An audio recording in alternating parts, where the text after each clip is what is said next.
Card King, here I come. Hello, sports fans, sports collectors, and all hobbyists. Welcome to the Card King Sports and Variety Show. I am your host, the Catman, Brian Cataquet, a.k.a. the Card King. We are live on ABC's KMET 1490am.com. Your number one spot right here for news and talk on the West Coast. I thank everyone for tuning in this morning. On the telephone line, I welcome to the program a boxing legend. He is a New Jersey Boxing Hall of Famer. And you all know the name. We welcome in the great Gerry Cooney. Gerry, honor to have you. Don't play me, bro. Don't play me like that. How you doing, Gerry? You're good? How are you guys? I'm doing great. I'm glad to be on with you. I was having a little difficulties there with these numbers you sent me, but I'm going to talk to you after the show about that. No, I'm just kidding. Everything is great. I have a great life. I've been traveling. I've been in California. I've been training some guy, Kingsley eBay, who's maybe going to be fighting Anthony Joshua. Big, strong guy, but needs to develop a little more at this level of the game. But everything is good. Great family. I just came from a risk home for kids that I help kids every Saturday, teach them boxing and about self-esteem and courage and confidence and about learning how to love themselves. How's that? Oh, it's wonderful. And Go ahead. And I also go in prisons, and I speak to I just came from a trip about a month ago, and I tell the guys, listen, I'm just like you. I just didn't kill nobody. I didn't rob the bank. I didn't hurt nobody. I'm learning how to do this, day at a time, like you. And as long as you continue to do those things, you're going to keep coming back to you. You got to stop doing that. You know what I mean? So, yeah, we're afforded a very great life when we have been in the spotlight for a while, for a minute, and we get to help other people who are less fortunate. I love that. Absolutely. And Gerry, do you still think the boxing is still a popular sport in 2025 like it was in the 70s, 80s, even the 50s and 60s? Listen, it's a great question, and what happened is that ABC, CBS, NBC, they went off the air. So all the kids that would have been fighters in the Olympics and amateur fights, because they'd be on television, they're not fighting nobody. No boxing in America. So it's kind of died down here, but around the world, it's still big, and it's just that there's nobody really that we can acknowledge here in America and follow. Back in the day, everybody was from America. All the top great fighters were from America. Today, it's changed. And so we have to make peace with it. We got to figure it out. And we're doing that, hopefully. It's coming on. Boxing's back on Prime TV, which is a better station. And maybe we're just going to build our boxing back up here in America. And we're talking with the legendary boxer, Gerry Cooney, who's on the telephone line. Gerry, I was thinking about this last night on my way to sleep. 1981, 1982 in New York City, the Big Apple, not the New York Mets, nor the New York Yankees were bigger, nor had the spotlight of the city than you, gentleman Gerry Cooney. Would you agree with that?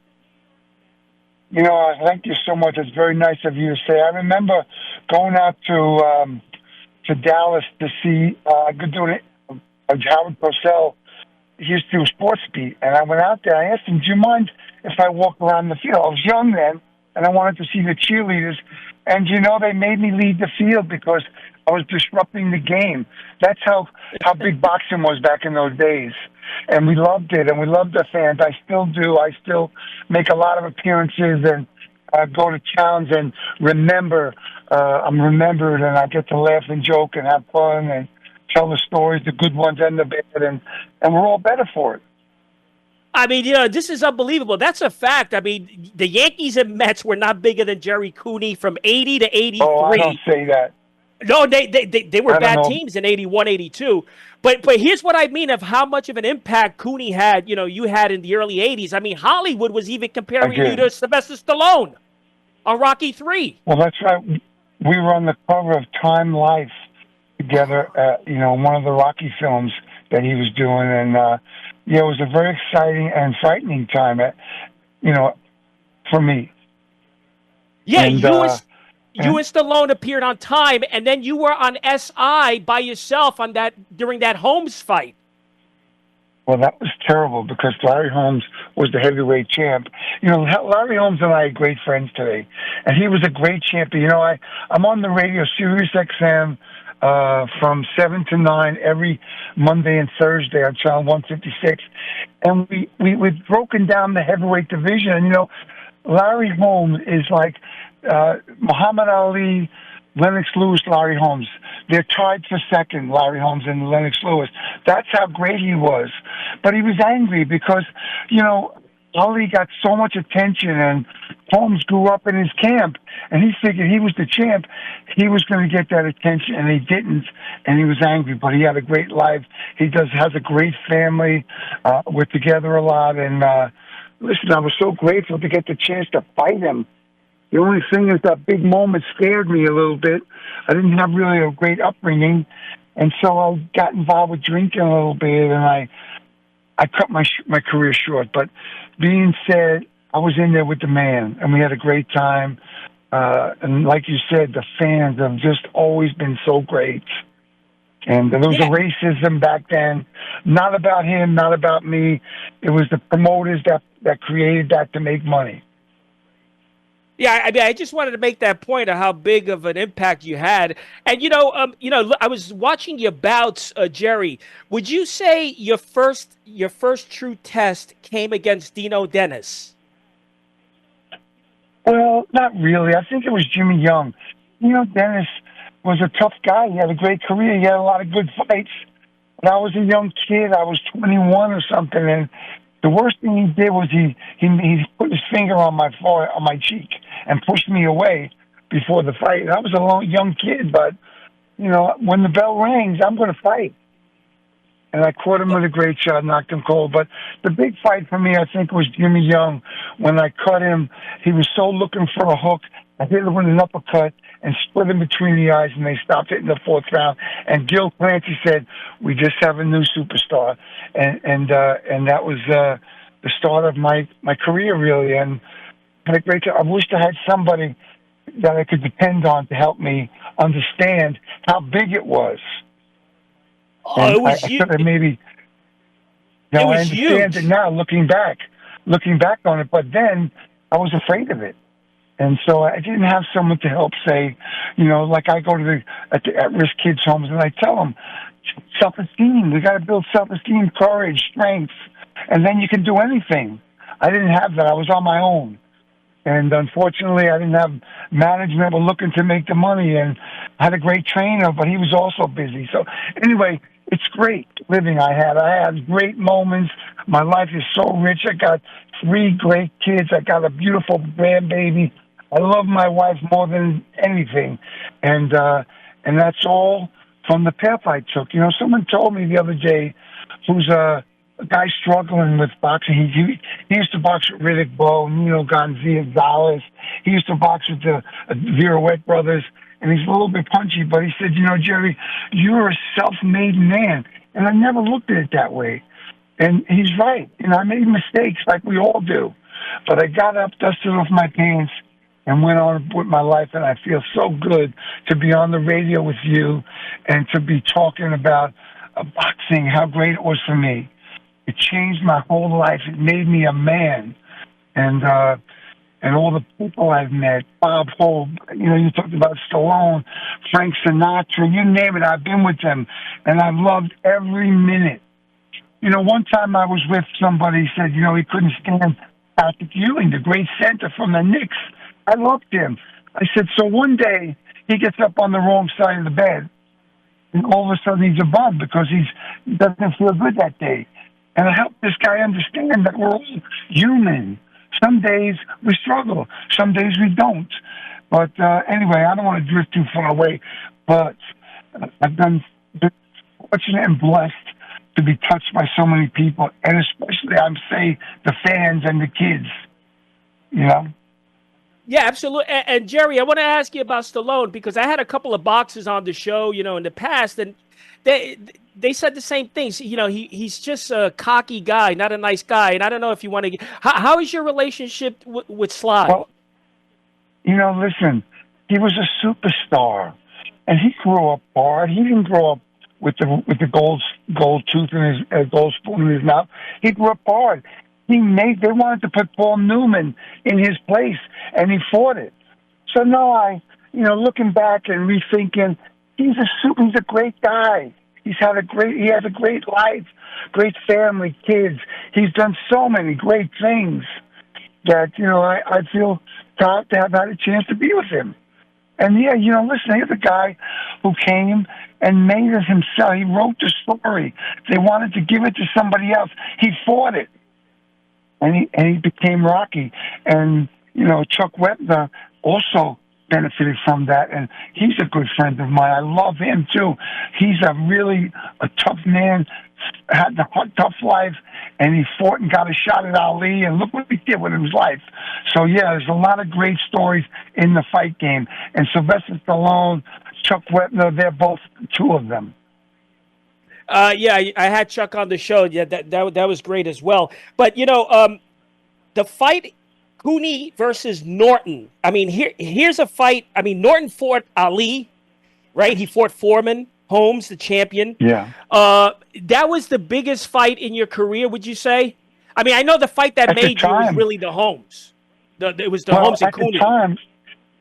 At the time, I just got ranked #1 in the world, and Ken Norton beat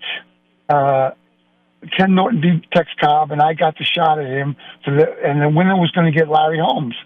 So yeah, I was in great shape. I was fighting Mandingo. I'm a young kid. I was 23 years old with a terrible background. But when the bell rang, we have to fight, right? And Absolutely. So he was not really a nice guy to me, and I didn't like that about him.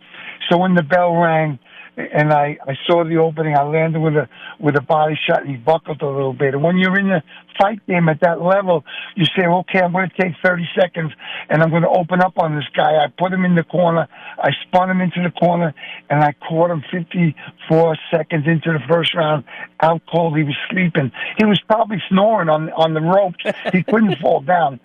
And the referee let it go on way too long. But then I got the shot with Larry Holmes, and it's all history. Yeah, what's amazing about you is that even the Jimmy Young fight before that battle, reading your biography or listening to some YouTube clips, they were saying that you weren't confident going into the ring against like Jimmy Young, but then again you knock him out, and the same thing happened with Norton. Let me tell you. So you're in your dressing room, right? And someone knocks on the door, and you're thinking, oh, shit, I got to fight. And then the guy opens the door and says, Cooney, you're next. Then you walk down this empty corridor with your trainer. It's deathly silent. And then they open the doors, and you hear the roar of the crowd. And as I'm telling you, I got chills. And that's when you figure it out. That's when you get up in that ring and you know what you're going to do. And you're going to make adjustments if you have to. And you're going to listen to your corner. But I always knew that I was going to touch him. Let him know you can come to my house. But when you come in my house, this is what you're going to get. And I hit him with a shot. And he was out cold. He couldn't fall down because he was sitting on the ropes. And the referee, every time I looked at the referee, he was letting it go. So when you're fighting, you keep punching. And 4 punches from death in all the papers the next day. And, and I'll tell you, I think the best fight I ever fought was Larry Holmes, obviously. And then the guy before that was, you mentioned Jimmy Young. He was so great. He had 9 victories before we fought. He was so hard to get him. He was so looking out for my hook. I'd hit him with an uppercut and split him between the eyes, and that was all she wrote. I mean, you destroyed his face. I saw that fight, Jimmy Young. I mean, you cut him up badly. You cut up Dino badly, but nothing like Jimmy Young, and you knock him out. And then you also fight Lyle after Jimmy Young, which you knocked out on the first round. I mean, after that Jimmy Young fight, you were knocking these guys out first, second round, including Ken Norton. Listen, let me just tell you something. When I get my hands on you, I'm going to do the same thing. No. Yeah, well, listen, I was in the zone. I was in the zone. I had all the fighters. I was training with 4, 5, 6 guys every day in the gym. I was in the zone. I was focused. I was concentrating. I wasn't messing around. This was my life. I didn't have a life before boxing. Boxing gave me a life, and so I paid attention. And then when the fight got so big, when I knocked out Norton, then it was Larry Holmes, who was one of the greatest fighters of all time. I kind of got a little bit unsure of myself. Big mistake. But I didn't have somebody to help me in the corner like a Gil Clancy back in those days, or somebody who could help me understand who I was becoming. It was like I was told I was no good, a failure. I'm never going to amount to anything all my life. Growing up, all of a sudden, I'm going out into a ring of 35,000 people in Las Vegas. That fight was shown in 150 countries around the world. And so I got the chance, and I fought well. I fought the best I could. I rocked him a few times, but he was so good. He was very smart. And he knew how to fight. And I didn't have that experience. But that being said, he was the greatest. I'm glad I got in there with him. And we're forever friends. And we're forever going to be connected, him and I. And we're talking with one of the hardest heavyweight punchers of all time, Gerry Cooney, is with us. I'm going to get you, bro. I'm going to get you. Yeah, Gerry, I was looking at the top 10 all-time heavyweight punchers in boxing.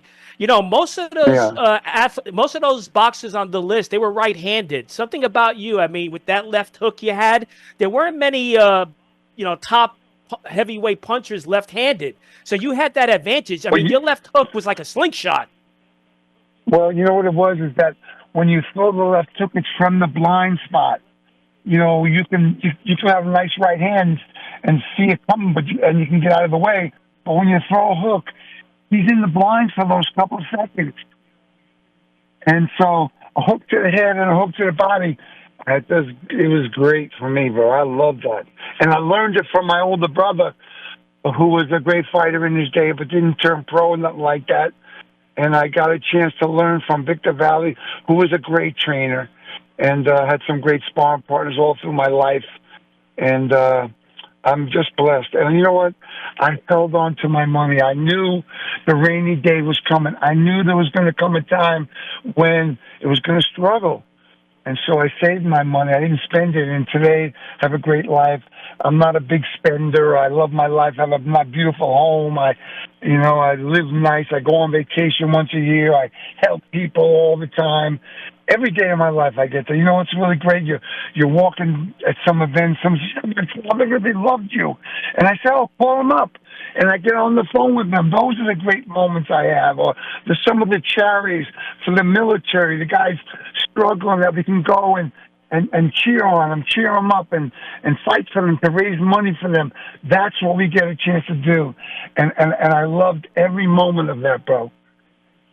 And Gerry, I have a few minutes left with you, but you know what's another thing that's interesting about you? Like after the Holmes fight, you take a break, and then you come back in '84 with vengeance. You always took a little break, but then came back with vengeance. Like '84, you knock out Phil Brown, and you're back in full force.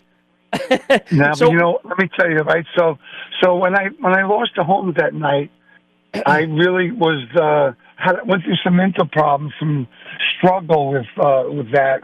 And failure, and I was told, sometimes when you grow up in dysfunctional families, to control you, they tell you you're never going to amount to anything, you can't do anything, and you kind of sets in the back of your brain, and we kind of, unless we do a lot of work, which I've done later in my life, to chase those voices out, you kind of believe it, and because the parents are the people who are supposed to give you the information, and so I struggled, and I tell everybody, I'm so glad to be on talking a little bit about it with you. Get help. There's great books. You can go to therapy. There's, you can research those struggles you've gone through and become better. Now, I've been able to tell my kids the struggle I went through, and that they don't have to struggle like I did, right? So anyway, I don't know. I'm drifting a little bit, but I love the fight game. I loved all the people. I love you, and I've never even met you yet. Oh, Do you I mean, understand? Like that's the gift we have. this is an honor for me. I mean, you're making my day. I mean, this is something I'll never forget. I was speaking with the great Gerry Cooney. I mean, I watched you as a kid. You know, '82. Oh, I was only 9 years old. I mean, I'm talking to you now. It's unbelievable. Jerry, I got a couple of minutes left. Let me get these two last fights in. '86, you please. fight Ed. '86, you fight Eddie Gregg. Now, this is another fight which I believe you didn't have confidence before the match, yet you knock him out No, again in the no. first round. No, I did. Listen, Tommy Gallagher was his manager, and Tommy Gallagher sent Eddie Gregg to slug it out with me. It was the dumbest thing you could do. I knocked him out in the first round. I said, why would you do that? He said, I want to be famous. Tommy Gallagher told me that. And so he Really? sacrificed the guy that night. But, it just turned out good for me. And then I started promoting some fights, and I started promoting George Foreman. And one day, he said, why don't we fight? So I figured I was sober. I hadn't had a drink in a year. And I figured it's nice money. I'm going to be able to train sober, and I get in shape. We get in the ring and fight, and I catch him with some great shots. He told Johnny Carson that I was the strongest punch I ever hit him, and Did he caught me with really? a shot. Yeah, he told I was the most powerful guy that ever hit him. And then I got stopped in the second round. It helped me to turn the page in my life and get on with my life, and it's been a great life. And I really appreciate you and all the people that I meet on a daily basis and talk to about experience and help the kids out and the people struggling with life and it's beautiful, bro. So listen, when I get, where are you at? You're in where? Well, I'm in Connecticut. The station's in Southern California. So, yes, Beautiful, bro. that's where I am. So for everyone listening, Jerry, where can they hear you? Do you have a website? What's your next appearance? Go for it. I'm on Gerry Cooney on Instagram. I'm on Sirius XM every Monday, every Friday from 3 to 5 out in California, and on channel 156. And it's Gerry Cooney, Randy Gordon at the fight. And we have a 2-hour program every day, every Monday, every Thursday about all the fights, what's coming up, the new guys, the old guys, and what's going on. Tune in. We love it. We have a great show. We talk to a lot of people every show, and listen, you guys are keeping me alive. Thank you. Oh, this was great. And my last question to you: you mentioned the Foreman fight. That was a big deal for you. You know, you're in the ring with the great George Foreman. But again, I know that fight you didn't win, but you used your left hook on Foreman. You made him wobble. I did. Was Foreman the hardest puncher you ever faced? Yeah, well, my joke would be I can't remember. But I'm going to say yes, he was a great puncher. He was a great puncher. And you know what? I just got sober. I was about a year sober without drinking, so I was training, cleaning my body up. And I got in the ring with him. And, we had a good fight. He won the fight, thank God, and we're good friends. And then he was on our show all the time when Muhammad Ali died. He prayed for Ali and on our program. And then he got sick himself and went out and quietly passed away. And so love to George Foreman. May he rest in peace and his family find peace. And we're all better for knowing him. Oh, of and course, Jerry, that burger. That burger. What's that? What was that burger machine he had? Damn. Yeah, the grill, right? The George Foreman grill. But you mentioned Ali. Was this a fact? Was there talks of a Cooney Ali fight at one time? There was.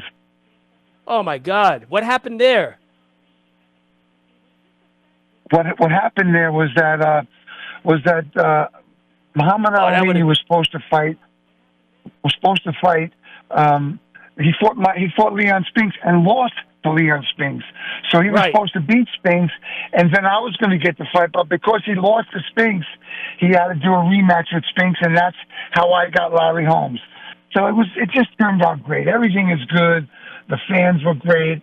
I'm welcomed all around wherever I go most of the time, and I love my life, and I love my kids, my wife, And listen, we're so blessed to have these moments in life. These moments I can always.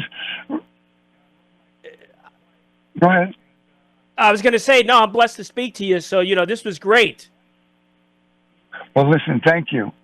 Anytime you need me to break down a fight, call me, let me know. I'll come on with you. And thank you for having me on today. And to all your listeners, I love you all, buddy, okay? Thanks, Jerry. The one and only Gerry Cooney. Until next week, happy collecting to all.